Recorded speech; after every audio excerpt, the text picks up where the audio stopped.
आज हम लोग एक नया चैप्टर को शुरू करेंगे। वो है कार्बन एंड इट्स कंपाउंड। नाम तो सुना सुना लग रहा है।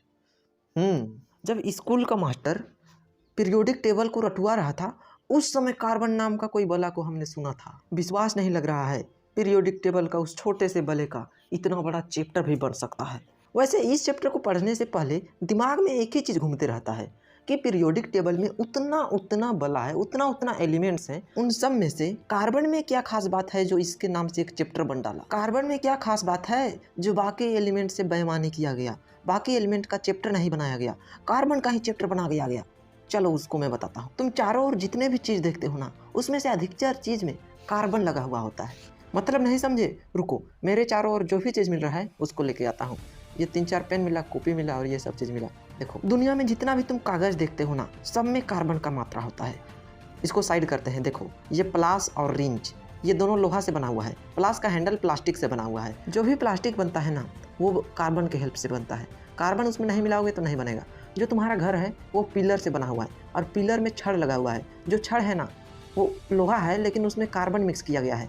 अगर उस लोहा में कार्बन मिक्स नहीं किया जाता तो वो पेड़ का पत्ता कैसे हिलता है वैसा ही हिलते रहता। जिधर से हवा चलता उधर ही तुम्हारा बिल्डिंग झुक जाता। लेकिन उस लोहे में तो कार्बन का मिक्स किया गया है।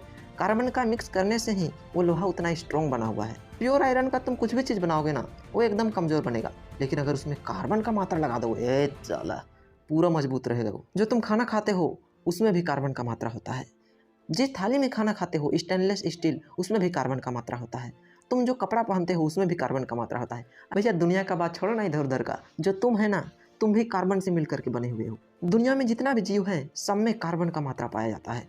भैया धरती में कार्बन कितना है जो जिसमें देखो सब में कार्बन पाया जाता है? 0.02%।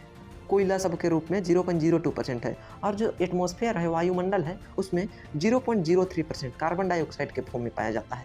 इतना कम है लेकिन फिर भी जिसमें देखो सब में कार्बन है।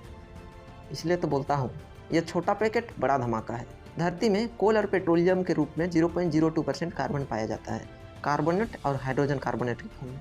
चलो, कार्बन का इंपॉर्टेंस तो तुम जान ही लिए कि कार्बन कितना इंपॉर्टेंट है, वो किन किन चीज़ों में पाया जाता है। तो अब जान लेते हैं कार्बन से जुड़ी कुछ इन्फॉर्मेशन।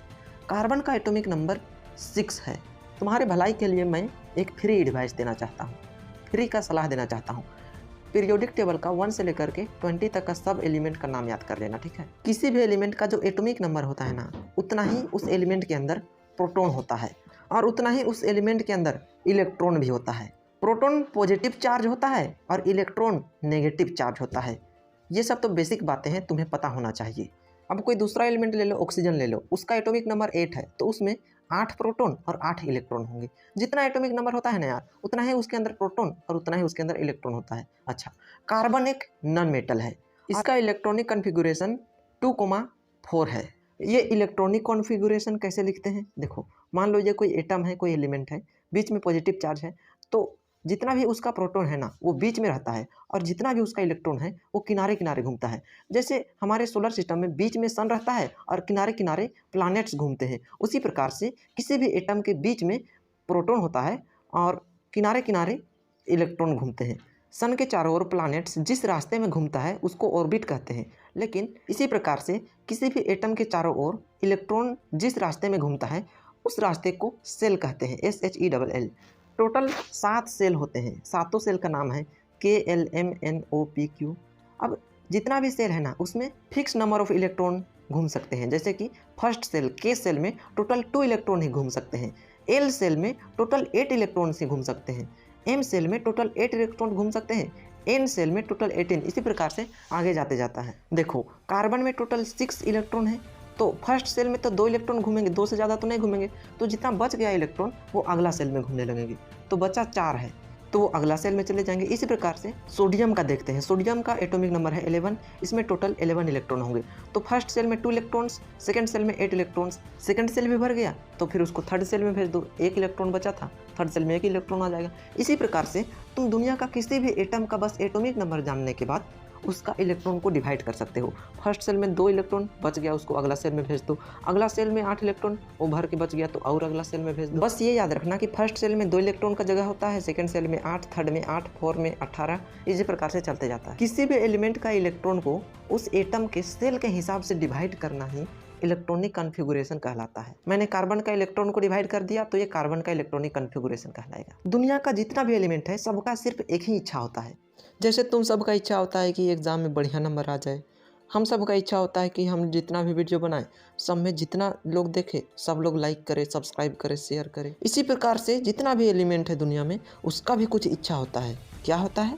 वो इच्छा ये होता है कि उसका जो लास्ट सेल है ना वो भरल पूरल रहे। जैसे ये कार्बन को ही ले लो, इसका सेकंड सेल में 4 इलेक्ट्रॉन है जबकि सेकंड सेल में 8 इलेक्ट्रॉन का जगह है। तो ये क्या करेगा, कहीं से 4 इलेक्ट्रॉन खोज खाज के लाएगा और अपने सेकंड सेल में भरवा देगा। किसी के पास मांगने भी जा सकता है कि 4 इलेक्ट्रॉन दे दो। दूसरा ये भी तो कर सकता है कि इसका सेकंड सेल में जितना भी इलेक्ट्रॉन है सबको दूसरा को दे देगा, लो ले जाओ, मेरा सेकंड सेल रहबे नहीं करेगा, फर्स्ट सेल रहेगा, उसमें 2 इलेक्ट्रॉन का जरूरत ही होता है, भरल पूरल रहेगा, बढ़िया है। अब सोडियम का एग्जांपल लेते हैं। इसका लास्ट सेल में 1 इलेक्ट्रॉन है और इस सेल को भरवाने के लिए टोटल 8 इलेक्ट्रॉन का जरूरत पड़ेगा। 1 इलेक्ट्रॉन तो है, अब 7 इलेक्ट्रॉन मांगना पड़ेगा। कौन 7 को इलेक्ट्रॉन मांगने जाएगा? 1 इलेक्ट्रॉन को किसी को दे देगा, हटाओ, देने में भलाई है। क्लोरीन का एग्जांपल लेते हैं। इसका इलेक्ट्रॉनिक कॉन्फ़िगरेशन है 287। इसका लास्ट सेल में 7 इलेक्ट्रॉन है। इस सेल को भरवाने के लिए 8 इलेक्ट्रॉन का जरूरत है। 1 इलेक्ट्रॉन कहीं से ले लिया तो इसका ये सेल भर जाएगा। तो ये क्या करेगा, कहीं पर जाएगा कि यार किसी के पास 1 इलेक्ट्रॉन एक्स्ट्रा है तो हमको दे दो, मेरा लास्ट सेल भर जाएगा, हम खुश हो जाएंगे, अपना लास्ट सेल को भरवा लेगा। सब एटम अपना अपना सुविधा को देखता है, उसको देने में भलाई है या फिर लेने में। अब बताओ, सोडियम का लास्ट सेल में 1 इलेक्ट्रॉन था, अगर इसको भरवाने के लिए और 7 को इलेक्ट्रॉन का जरूरत पड़ता।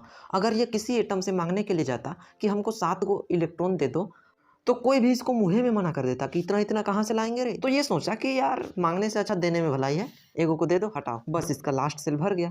भैया किसी भी एलिमेंट का लास्ट सेल को हम लोग वैलेंस सेल बोलते हैं। जितना नंबर ऑफ इलेक्ट्रॉन को दे करके या फिर ले करके उसका वैलेंस सेल भर जाता है उसे वैलेंसी कहते हैं।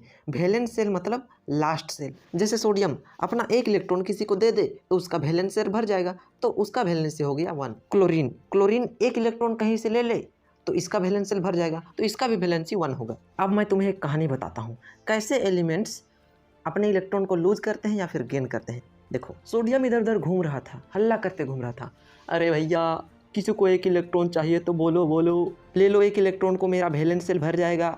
वहीं पर क्लोरीन उसका बात को सुन रहा था। क्लोरीन ने बोला कि यार मुझे 1 इलेक्ट्रॉन का ज़रूरत है, क्या तुम 1 इलेक्ट्रॉन दोगे? ऐसा में तेरा भी लास्ट सेल भर जाएगा, मेरा भी लास्ट सेल भर जाएगा। तो ऐसे में सोडियम और क्लोरीन के बीच बातचीत हुई और सोडियम क्लोरीन को 1 इलेक्ट्रॉन दे दिया। ऐसे में दोनों खुश हो गए। तो ऐसे में वे दोनों मिलकर एक कंपाउंड बना दिए, सोडियम क्लोराइड। सोडियम के लास्ट में 1 इलेक्ट्रॉन है तो इसलिए सोडियम अपना इलेक्ट्रॉन को देना पसंद करता है, अपना 1 इलेक्ट्रॉन दे के अपना लास्ट सेल भर लो। क्लोरीन उसका तो लास्ट सेल में 7 इलेक्ट्रॉन है, कहाँ किसको 7 इलेक्ट्रॉन बांट चलेगा, इसलिए किसी से 1 इलेक्ट्रॉन मांग लेता है, अपना लास्ट सेल भर लेता है। लेकिन कार्बन का झंझट हो गया, इसका लास्ट सेल में 4 इलेक्ट्रॉन है, ये देगा तो भी 4 इलेक्ट्रॉन देना पड़ेगा, लेगा तो भी 4 इलेक्ट्रॉन लेना पड़ेगा। अब ये क्या करता है ये तो हम जानेंगे नेक्स्ट पार्ट।